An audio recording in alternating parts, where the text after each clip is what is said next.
आता हरित क्रांती कधीपासून सुरुवात झाली याची? हरित क्रांतीची 1965 पासून.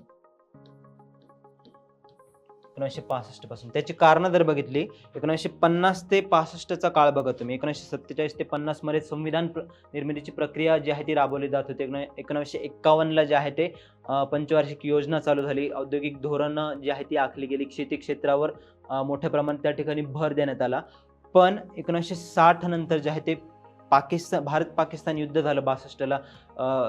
भारत चायना युद्ध जे आहे ते झालं 62 ला, किंवा त्यानंतर जे आहे ते 65 ला भारत पाकिस्तान युद्ध देखील झालं. भारतीय अर्थव्यवस्था थोडक्यात एक डबघाईला आलेली होती. त्या युद्धांमुळे किंवा बाकीही परकीय गोष्टींमुळे किंवा अंतर्गत कारणांमुळे देखील उत्पादन क्षमता जी आहे ती वाढत नव्हती, किंवा एक तंत्रज्ञान नसल्यामुळे किंवा मागासलेपणा असल्यामुळे कुठेतरी जी आहे ती वाढत नव्हती. शेती क्षेत्रामध्ये खास करून जे आहे ते बॅकवर्डनेस असल्यामुळे उत्पादन वाढत नव्हतं. पण लोकसंख्येचा दर मात्र एक्सपोनेन्शियल होता. लोकसंख्या मोठ्या प्रमाणात वाढत होती.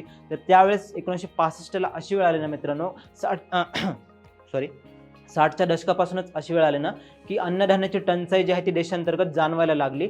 व त्यातून कुठेतरी धोरण करताना असं जाणवलं ना की आत्ताची जी शेतीची उत्पादन पद्धती आहे ती वाढत्या लोकसंख्येसाठी किंवा देशाच्या वाढत्या गरजांसाठी उपयुक्त नाहीये. त्यामध्ये एक सुधारणा घडवून आणल्या पाहिजे, त्यामध्ये आधुनिकीकरण आणलं पाहिजे. त्याचाच भाग म्हणून 1965 पासून हरित क्रांतीची सुरुवात झाली.